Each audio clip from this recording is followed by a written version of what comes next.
जय हिंद साथियों, मैं फिर से आपके अपने YouTube चैनल मोटिवेशनल मंदिर में आपका स्वागत करता हूं। हम लोग 2024 की तैयारी में लगे हुए हैं। वैसे बच्चे जो 2024 में 10th का एग्ज़ाम यानी कि मैट्रिक का एग्ज़ाम देना चाहते हैं, उनके लिए मैथ का बहुत ही इम्पोर्टेंट क्वेश्चन जो है आपके सामने लाए हैं। ठीक है, और मुझे उम्मीद होगी कि आप लोगों को वीडियो बहुत पसंद आएगी। ठीक है, और वीडियो पसंद आएगी तो वीडियो को लाइक ज़रूर करेंगे, शेयर भी करेंगे। ठीक ना। और इससे पहले हम लोग 70 क्वेश्चन जो है ऑलरेडी हो चुके हैं, है ना। मैथ का जो है वास्तविक संख्या चैप्टर 1 वीवीआई ऑब्जेक्टिव 2024 के लिए चल रही है। ठीक है, तो चलिए आगे बढ़ते हैं। आज हम क्वेश्चन नंबर 71 की तरफ बढ़ते हैं। क्वेश्चन नंबर 71 है दोस्तों, निम्नलिखित में कौन परिमेय संख्या है। इसकी चर्चा पहले भी हो चुकी है कि परिमेय संख्या का मतलब होता है जिसे P/Q के रूप में लिखा जा सके। ठीक है ठीक है, परिमेय संख्या का मतलब जिसे P/Q के रूप में लिखा जा सके, जहाँ पे P जो होगा एक पूर्णांक होगा। ठीक है दोस्तों, और Q क्या होगा, Q भी एक पूर्णांक होना चाहिए। तो पूर्णांक का मतलब आप सीधा सीधी ये समझ लीजिए कि वैसी संख्या जो सीधी सीधी हो, जैसे मतलब 1 2 है ना, 3 4 5, ऐसे 0 -1 -2 -3 -5, ऐसे। मतलब कहने का है पूर्णांक जो है दशमलव में नहीं होना चाहिए, है ना, भिन्न में नहीं होना चाहिए, रूट में नहीं होना चाहिए। ये सीधा सीधा नंबर नहीं होता है, सीधा सीधा नंबर जो होता है ये होना चाहिए। तो मतलब ऊपर भी सीधा सीधा नंबर, नीचे भी सीधा सीधा नंबर होना चाहिए, मतलब रूट में नहीं होना चाहिए, दशमलव नहीं होना चाहिए। तो वैसी संख्या जो होगी वो क्या हो जाएगी, पूर्णांक होगी, और P/Q क्या हो जाएगा, परिमेय संख्या। चलिए ऑप्शन नंबर देखते हैं। एक ऑप्शन नंबर ये देखिए, √3 लिखा हुआ है भाई, इसमें रूट आ गया, ये तो होने से रहा नहीं। ऑप्शन बी क्या है, √5/5, ये भी नहीं रहेगा। अगर इसको देखिए, अगर हम इसको देख रहे हैं तो इसको कटिंग करते हैं अगर, तो देखिए क्या हो जाएगा, 2 पूर्णांक 1/1 आ जाएगा। इसको तोड़ ताड़ कीजिएगा इसको, तो 2 से गुना 3 यानी 3 आ जाएगा। है दोस्तों, ये 3/1 आ जाएगा, डायरेक्ट देख लीजिए। ठीक है ना, यानी 3/1 जो क्या है वो परिमेय संख्या है। √7 देखिए, इसका भी रूट नहीं निकल रहा। ठीक है, तो ये आपका क्या हो जाएगा, ऑप्शन नंबर बी सी जो है बिल्कुल सही है। मतलब क्वेश्चन 71 का ऑप्शन नंबर सी बिल्कुल सही जवाब। चलिए क्वेश्चन नंबर 72 की तरफ हम लोग बढ़ते हैं। दोस्तों क्वेश्चन नंबर 72 है कि दो संख्याओं का गुणनफल, ठीक है, दो संख्याओं का गुणनफल अगर 8670 है, ठीक है, और उनका HCF जो है वो 17 है, तो पूछा है कि एलसीएम क्या होगी। दो संख्याओं का गुणनफल, देखिए दोस्तों एक फार्मूला हमारे पास होता है, HCF गुणे एलसीएम बराबर होता है दो संख्याओं का गुणनफल। ठीक है, HCF गुणे एलसीएम बराबर दो संख्याओं का गुणनफल। दो संख्या मान लेते हैं कि A और B है। तो देखिए हमारे पास है क्या क्या, हमारे पास HCF दिया गया है 17 और एलसीएम का मान पूछा है, और दो संख्याओं का गुणनफल भी हमारे पास है ये वाला। तो क्या करना है, एलसीएम निकालेंगे। एलसीएम बराबर क्या हो जाएगा, 86 70/17, इसको भागा दे दीजिए। शायद 17 × 5 = 85, है ना, और एक आएगा, फिर 17 से एक लगेगा 0, यानी 510 एलसीएम जो है लगभग आ रही है। तो देख लीजिए ऑप्शन नंबर कौन सा हो जाएगा, ऑप्शन नंबर डी देख लीजिए। ऑप्शन नंबर डी जो है 510।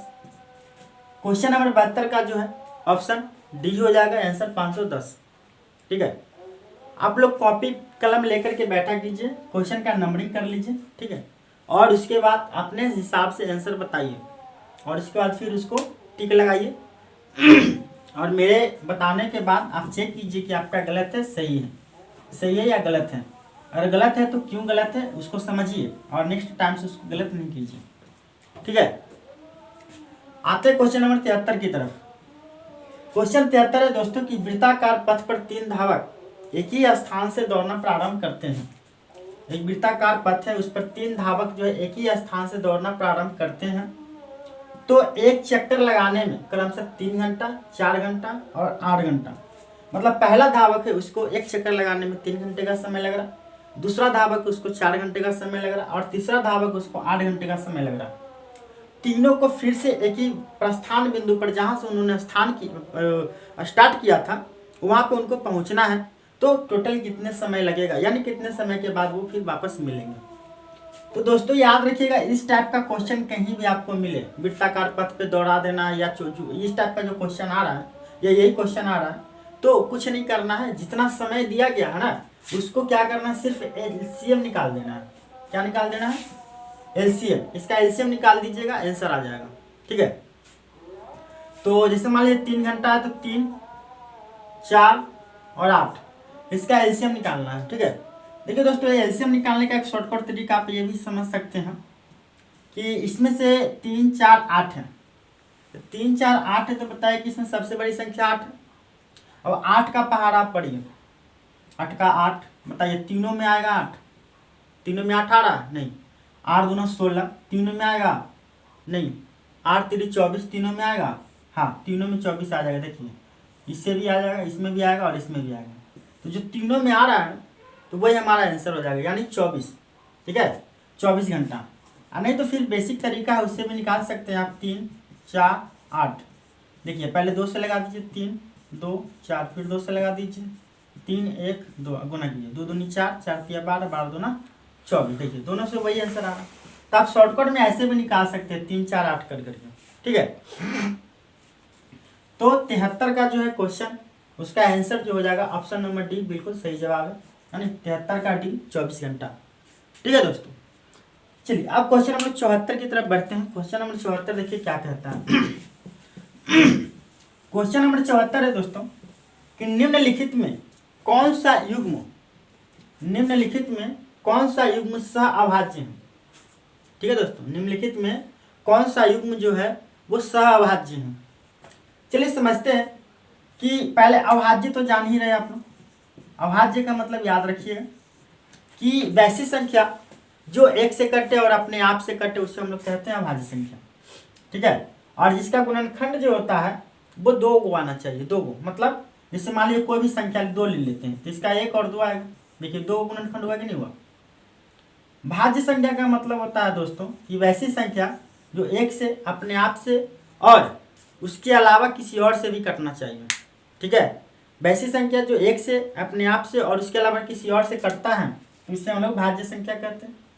और इसका गुणनखंडन 2 से ज़्यादा हो सकता है। जैसे अगर मान लीजिए 4 की अगर हम बात करें दोस्तों, 1 2 से भी जाएगा, 4 से भी जाएगा। ठीक है, 3 को आगे मान लीजिए और भी बहुत सारे संख्या, अगर तो 20 की बात करें दोस्तों, तो 1 आएगा, 2 से आएगा, 4 से आएगा, 5 से आएगा, 10 से आएगा, 20 से आएगा। देखिए 1 2 3 4 5 6 इतना सारे हैं। ठीक है ना, तो वैसी संख्या भाज्य संख्या कहलाएगी। और इसी का एक और भाई साहब है बीच में, सहअभाज्य। ठीक है दोस्तों, सहअभाज्य। तो सहअभाज्य क्या होता है? तो सहअभाज्य में याद रखिएगा कि वैसी संख्या जिसका मसा यानी HCF 1 आना चाहिए। ठीक है, वैसी संख्या जिसका मसा यानी HCF जो होगा 1 आना चाहिए, तो इसको हम लोग कहेंगे दोस्तों सहअभाज्य संख्या। चलिए, तो निम्नलिखित में पूछा कि कौन सा युग्म जो है सहअभाज्य है। चलिए, तो पहला ऑप्शन देख लीजिए, 15 और 30 है, 20 है। 15 और 20 का अगर HCF निकालिएगा दोस्तों, तो 15 का गुणनखंड क्या होता है? 3 5, और 20 का हो जाएगा 2 गुने 5। ठीक है, देखिए इसका HCF क्या आ गया? इसका HCF 5 है। और हमने क्या बोला कि सहअभाज्य के लिए HCF कितना आना चाहिए? 1। अगर सहअभाज्य के लिए इसका 5 आ रहा है, इसका मतलब क्या है? ये ऑप्शन नहीं होगा। और 9 और 16 की बात करते हैं दोस्तों, उसके पहले इसकी बात कर लेते हैं 13 का। अगर 13 और 52 की बात करेंगे दोस्तों, तो 13 गुने 1 और 13 गुने 4, देखिए इसका HCF कितना हो गया? 13 आ गया, यानी ऑप्शन सी भी गलत है। ठीक है दोस्तों, अगर मान लीजिए हम 21 और 84 की बात करते हैं दोस्तों, तो इसमें भी लग जाएगा। जैसे मान लीजिए 3 गुने 7, इसको करेंगे तो 3 गुने 7 गुने, उससे पहले मान लीजिए 2 भी कर लीजिए। ठीक है, आ जाएगा। देखिए तो एक और लगता है 2 आएगा, देखिए ये आएगा। तो इसमें देखिए 7 और 3, यानी 7 की 21 जो HCF आ गया, ये वाला भी गलत है। इसकी बात करते हैं दोस्तों 9 और 16 की। तो 9 और 16 की बात करेंगे दोस्तों, तो देखिए 9 में है तो 3 गुने 1, 16 में है तो 2 गुने 1, देख लीजिए 4 16 है ना। इसका HCF कितना आ गया? इसका HCF बना, यानी कि ऑप्शन नंबर जो है हमारा ये बी, यानी क्वेश्चन नंबर 74 जो है उसका ऑप्शन नंबर बी है बिल्कुल सही जवाब। तो याद रखिएगा कि सह अभाज्य का मतलब होता है साथियों कि वैसी दो संख्या जिसका अभाज्य संख्या, वैसी जो संख्या जिसका HCF जो होगा वो क्या आना चाहिए, उसका HCF जो होगा 1 आना चाहिए। अगर आ रही है 1 तो हम लोग उसको क्या कहेंगे, सह अभाज्य संख्या कहेंगे साथियों, ठीक ना, उसको सह अभाज्य संख्या कहेंगे। क्वेश्चन नंबर 75 की तरफ चलते हैं हम लोग। दोस्तों क्वेश्चन नंबर 75 है, यदि n एक प्राकृत संख्या, यदि n क्या है, प्राकृत संख्या। प्राकृत संख्या का मतलब दोस्तों गिनती की संख्या को कहेंगे, मतलब वैसी संख्या जो 1 से स्टार्ट होगी, है ना, इसको हम लोग कहते हैं प्राकृत संख्या। तो कहता है कि अगर 6 का पावर n माइनस 5 का पावर n रहेगा तो किससे अंत में आएगा, किससे अंत होगा, खत्म होगा। तो दोस्तों अगर मान लीजिए 6 का अगर n के जगह पे 1 रखते हैं तो यहाँ 6 से 5 1 पे खत्म हो जाएगा, ठीक है दोस्तों। और मान लीजिए 6 के यहाँ पे 2 रखेंगे तो 36 2 और 25 कितना आ जाएगा दोस्तों। तो इसको अगर मान लीजिए घटाते हैं तो शायद 9 आना चाहिए, ठीक है। अगर 3 रखते हैं तो 6 का पावर 3 करेंगे तो कितना है दोस्तों 216, और इसको रखेंगे 125। तो यहाँ पे देख लीजिए, और यहाँ इसमें से इसमें घटाइए तो कितना आएगा 11 आ जाएगा। यहाँ पे देख लीजिए 1, यहाँ पे 9, 91 आ रहा है। बताइए कि मतलब इसको सॉल्व करने के बाद जो संख्या आ रही है वो कितने पे ख़त्म हो रही है, लास्ट में अंत में कितना आ रहा है। देखिए यहाँ पे 1 है, यहाँ पे भी 1 है, यहाँ पे भी 1 है। इसका मतलब है दोस्तों कि यदि n एक प्राकृत संख्या हो और 6 का पावर n माइनस 5 का पावर n करते हैं तो अंत जो होगा दोस्तों वो 1 से होगा, यानी लास्ट में 1 आएगा। इसका मतलब 75 नंबर क्वेश्चन का जो है ऑप्शन नंबर ए बिल्कुल सही है और ए आंसर हो जाएगा। चलिए फिर आगे की तरफ हम लोग बढ़ते हैं साथी। क्वेश्चन नंबर 76, a बराबर 2 का पावर 2 गुने 3 का पावर 2 बराबर b बराबर 2 का पावर n गुने 5 है, और c बराबर 2 का पावर 3 गुने 5 के पावर 2 गुने 3 के पावर 1 है। बोला कि अगर तीनों का एलसीएम दिया गया है 2 का पावर 4 गुने 3 का पावर 2 गुने 5 का पावर 2, तो पूछा है कि n का मान क्या होगा। देखिए यहाँ पे हम लोग लिखते हैं 2 का पावर 2 गुने 3 का पावर 2, फिर a बराबर है, b बराबर है दोस्तों 2 का पावर n गुने 5 का पावर 1, और c बराबर है साथियों 2 का पावर 3 गुने 5 का पावर 2 गुने 3 का पावर 1। हम लोग एलसीएम निकालते हैं अपने तरीका से, फिर उसका भी दिया गया मतलब इसका एलसीएम निकालना होता है। तो अगर एलसीएम सीखे होंगे आप लोग तो देखिए 2 है तीनों में, तो मुझे ये बताइए कि 2 में जो सबसे ज़्यादा पावर कौन है, 2 में सबसे ज़्यादा पावर वाला कौन है। यहाँ पे 2 का पावर 2 लिखा हुआ, 2 का पावर n लिखा हुआ, 2 का पावर 3 लिखा हुआ। तो यहाँ पे सबसे ज़्यादा पावर वाला 2 कौन है, 2 का पावर n, ठीक है। 2 के बाद हम लोग 3 की चर्चा करते हैं साथियों, ठीक है। तो यहाँ पे देखिए, यहाँ पे 3 का पावर 2, यहाँ पे 3 का पावर 1 है, यहाँ पे 3 का पावर कितना है, यहाँ पे 3 का पावर 0 है, ठीक है। क्यों, क्योंकि 3 का पावर 0 1 होता है, यहाँ पे 3 है ये नहीं है, तो यहाँ 3 का पावर 0 हो गया, है ना। अब बताइए सबसे ज़्यादा पावर कौन है। अगर ये नहीं है तो उससे भी कोई फर्क नहीं पड़ता है, सिर्फ देख लीजिए दोनों में कौन है। देखिए यहाँ पे 3 का पावर 2, यहाँ पे 3 का पावर 1 है, तो सबसे ज़्यादा पावरफुल 3 के पावर 2 है। 3 के बाद हम लोग 5 की चर्चा करते हैं साथियों। देखिए इसमें 5 नहीं दिया गया, 5 नहीं दिया गया वो हमें दिख रहा है, लेकिन है वहाँ पे 5 का पावर 0 है, ठीक है। तो 5 का पावर यहाँ पे 1 है, 5 का पावर यहाँ 2 है, 5 का पावर यहाँ 0, तो सबसे ज़्यादा पावरफुल 5 का पावर 2 है, ठीक है। ये एलसीएम जो है हमने निकाला है, लेकिन एक एलसीएम जो है क्वेश्चन वाला निकाल करके खुद दिया है मुझे, ठीक है। वो कितना दिया है, 2 का पावर 4 दिया है, 3 का पावर 2 दिया है, और 5 का पावर 2 दिया है दोस्तों। यहाँ 2 का पावर n गुने 3 का पावर 2 गुने 5 का पावर 2 है। देखिए 5 का पावर 2, 5 का पावर 2 खत्म, 3 का पावर 2, 3 का पावर 2 खत्म, तो बचा 2 का पावर 4 और 2 का पावर n। याद कीजिए जब नीचे वाला सेम होता है ना दोस्तों तो ऊपर वाला भी क्या होता है, सेम होता है। इसका मतलब n बराबर कितना आ गया, n बराबर 4 आ गया। ठीक है दोस्तों, तो देख लीजिए ऑप्शन में n का मान पूछा था, n बराबर 4 है यानी डी। तो 76 का ऑप्शन नंबर डी है। चलिए आगे क्वेश्चन नंबर 77 की तरफ हम लोग बढ़ते हैं। क्वेश्चन नंबर 77 है दोस्तों, ये 15/1600 लिखा हुआ है। ठीक है, 15/1600 का दशमलव प्रसार किस प्रकार का होगा, शांत, अशांत, अशांत अनावर्ती, अशांत आवर्ती, जो भी है। ऑप्शन नंबर डी नहीं दिया गया, जो कि ऑप्शन नंबर डी होगा नॉट। चलिए इसको काटते हैं, पहले कटिंग कर लो। 5 से काटेंगे तो 3 से, और 5 से इसको काटेंगे तो दोस्तों इसको 5 से काटेंगे तो 3 2 0, शायद यही आना चाहिए। ठीक है, अब बताए 3 बटा कितना लिखा हुआ है, 320 है। तो शांत है या अशांत है, उसके लिए हमने चेक करने के लिए बताया था दोस्तों आपको कि इसको क्या करना है, गुणनखंड कर लीजिए। और गुणनखंड करने के बाद 2 का पावर m गुणे 5 का पावर n आना चाहिए। अगर ऐसा आता है, या 2 का पावर m गुणे सिर्फ यही, या 5 का पावर n सिर्फ यही, तीनों में से कोई अगर आएगा दोस्तों तो वो शांत होगा। अगर इन तीनों के अलावा कोई अगर घुसता है दूसरा नंबर तो फिर वो अशांत हो जाएगा।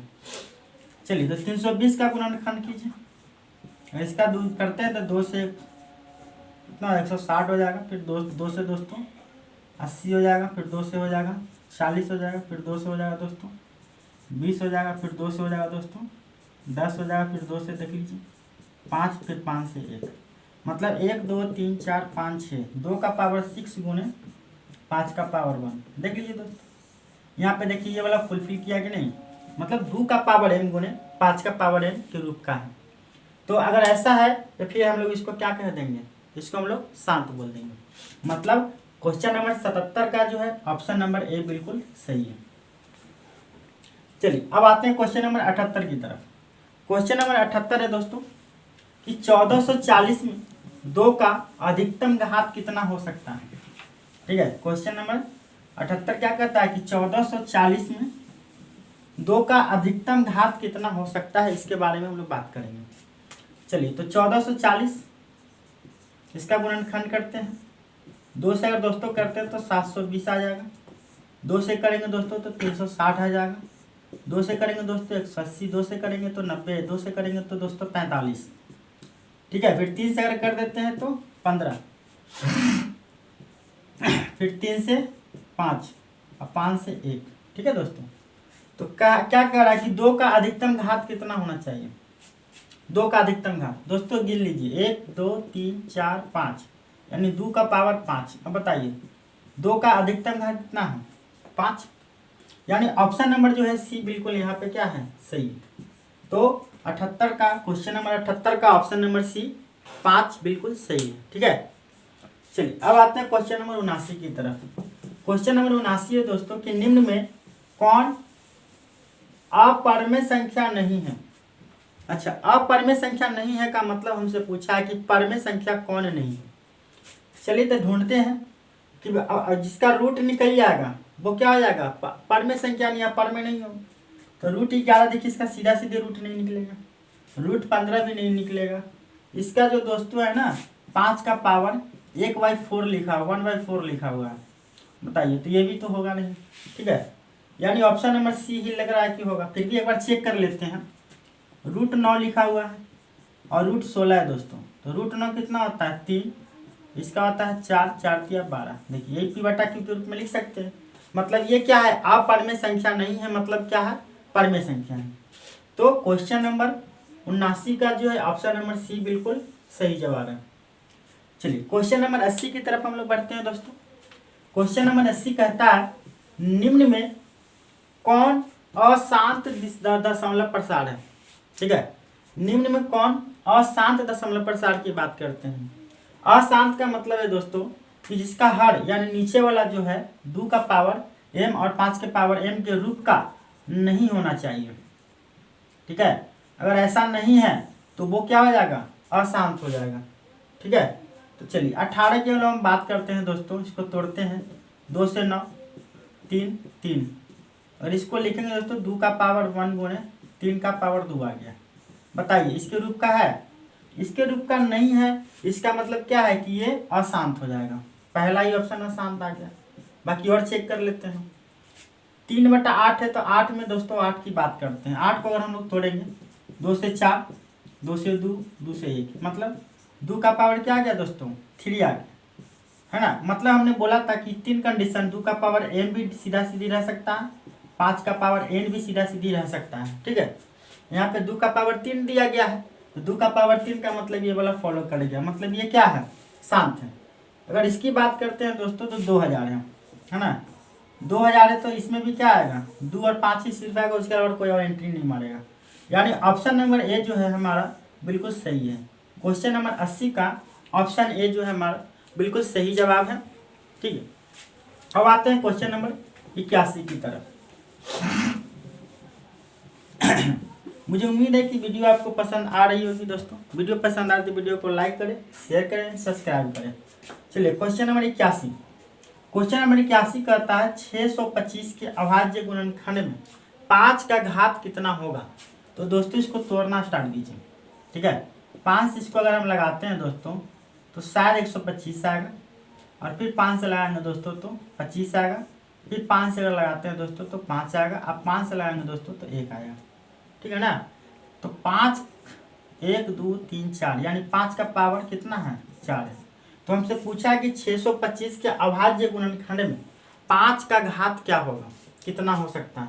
दोस्तों 5 का पावर 4 यानी 5 का घात कितना होगा? तो 4 हो जाएगा। देख लीजिए 81 का क्वेश्चन ऑप्शन नंबर डी बिल्कुल सही है। ठीक है, चलिए दोस्तों फिर आगे की तरफ हम लोग बढ़ते हैं। Question number 82। क्या एक परिमेय और अपरिमेय संख्याओं का गुणनफल अपरिमेय संख्या हो सकती है?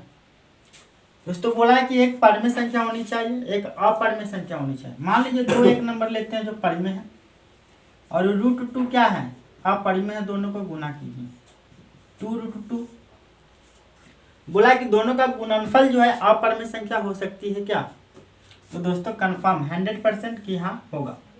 और ऐसे भी याद करवाए हैं, हमने बोला भी है आपको कि परिमेय संख्या और अपरिमेय संख्या के बीच में जोड़ कीजिए, घटाव कीजिए, गुना कीजिए, भागा कीजिए, हमेशा अपरिमेय संख्या होगी। क्वेश्चन नंबर 83 की तरफ बढ़ते हैं साथियों।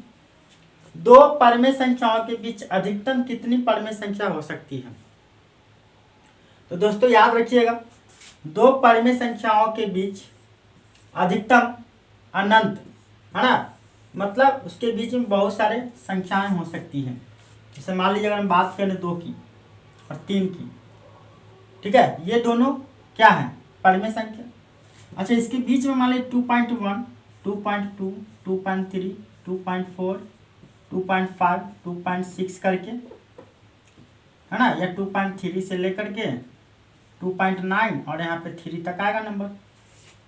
अच्छा ये बताइए कि 2.1 और 2.2 के बीच में भी तो संख्या आ सकती है ना, जैसे 2.11, 2.12, 2.13, है ना, ऐसे कर करके 2.19 और 2.2 तक बोलिए। अच्छा इसके बीच में भी तो आ सकती है संख्या, देखिए 2.121, है ना, 2.122, 2.123 और फिर इसके बीच में भी आ सकती है। इसका मतलब क्या है कि 2 परिमेय संख्या जो भी कोई लेते हैं तो उसके बीच में बहुत सारी संख्याएं होती है। बहुत सारी संख्याएं का मतलब क्या होता है? अनंत। याद रखिएगा अनंत होगा। क्वेश्चन नंबर 84 की तरफ हम लोग बढ़ते हैं दोस्तों। क्वेश्चन नंबर 84 कहता है कि 2 लगातार सम संख्याओं का महत्तम समापवर्तक क्या होगा। ठीक है, 2 संख्या लेनी है, सम संख्या लेनी है और दोनों लगातार लेनी है। तो 2 लगातार सम संख्याओं का महत्तम समापवर्तक क्या होता है दोस्तों? कोई भी संख्या, जैसे मान ली 2 के बाद 4, मान ली 4 के बाद 6 है, और 6 के बाद क्या है दोस्तों? 8 है, या मान लीजिए 10 के बाद 12, या मान लीजिए 20 के बाद 22 है। ये सारे जो संख्या लिखी गई है सब क्या है? सम संख्या है, और वो भी लगातार सम संख्या है। इसके बीच में महत्तम निकालना है दोस्तों। और यहाँ पे देखते हैं तो 2 गुने 1, यहाँ पे 2 गुने 2, तो देखिए दोनों के बीच कॉमन आ गया 2, यानी इसका HCF कितना आ गया 2 आ गया। दोस्तों अगर इसकी बात करते हैं 4 का, तो 4 गुने 2 गुने 2, 2 गुने 3, देखिए दोनों मिल गया, यानी इसका भी महत्तम कितना आ गया दोस्तों 2। अगर 6 है तो 2 गुने 3, 2 गुने 2 गुने 2, देखिए इसके बीच में भी 2 कॉमन आ गया, है ना। अगर 10 की बात करते हैं दोस्तों तो 2 गुने 5, 12 की बात करते हैं 2 गुने 2 गुने 3, इसके बीच में भी देखिए 2 कॉमन आ गया। अब 20 की बात करेंगे साथियों, 2 गुने 2 गुने 5। अब 22 की बात करेंगे तो 2 गुने 11। देखिए इसका मतलब ये हुआ दोस्तों कि 2 लगातार सम संख्याओं का महत्तम जब हम लोग निकालेंगे तो हमेशा कितनी आएगी, तो हमेशा याद रखना है 2, है ना। महत्तम जो निकलेगा 2 निकलेगा, यानी क्वेश्चन नंबर 84 का ऑप्शन नंबर सी जो है बिल्कुल सही है। ठीक है, चलिए अब आगे की तरफ हम लोग बढ़ते हैं। क्वेश्चन नंबर 85 पे आ जाते हैं। क्वेश्चन नंबर 85 है साथियों कि निम्न में कौन सबसे छोटी संयुक्त संख्या है। संयुक्त संख्या के बारे में हम लोग बात करते हैं। ठीक है, सबसे छोटी ऑप्शन देख लीजिए यहाँ पे। तो संयुक्त संख्या का मतलब होता है दोस्तों कि जो जिसका गुणनखंड 2 से ज्यादा हो। एक की बात करें तो दोस्तों 1 1 आएगा, इसकी बात करें 2 1 आएगा, इसकी बात करें 5 1 आएगा, और 2 की बात करें दोस्तों 2 आएगा, 1 आएगा, 4 आएगा। ठीक है, और संयुक्त संख्या का मतलब ये होता है कि 2 से ज्यादा भाग लगे, दो अंक से ज्यादा से भाग लगे, या उसको भाज्य संख्या भी बोल सकते हैं। ठीक है, तो भाज्य संख्या सबसे छोटी कौन सी है, ऑप्शन नंबर डी, यानी 85 का ऑप्शन नंबर डी सबसे छोटी भाज्य संख्या 4 होती है। ठीक है, याद रखिएगा। चलिए क्वेश्चन नंबर 86 की तरफ हम लोग बढ़ते हैं साथियों। क्वेश्चन नंबर 86 है कि 2 प्लस √2 और 2 माइनस √2 दोनों को कहता है कि गुना कीजिए, और गुना करने के बाद कौन सा होगा जो देख लीजिए। दोस्तों ये एक फार्मूला पे सेट है, A B into A plus B into A minus B, मतलब A square minus B square. तो 2 2 का स्क्वायर कितना हो जाएगा, और फिर √2 का स्क्वायर कर लीजिए, तो 2 2 4 और माइनस 2 कट के क्या आ गया दोस्तों 2 आ गया। तो बताइए कि 2 जो है वो क्या है, पर में है, पर में है, दशमलव है। तो साथियों 2 जो है वो परिमेय संख्या है, यानी option number A. Question number 86 का ऑप्शन नंबर ए जो है बिल्कुल सही जवाब है। साथियों मुझे उम्मीद है कि आपको वीडियो पसंद आई होगी। अगर वीडियो पसंद आ रही हो तो वीडियो को लाइक करें, शेयर करें और सब्सक्राइब जरूर करें, जिससे कि ऐसे ही बहुत सारे क्वेश्चन जो मैं आपके सामने ला पाऊंगा। ठीक है, चलिए धन्यवाद।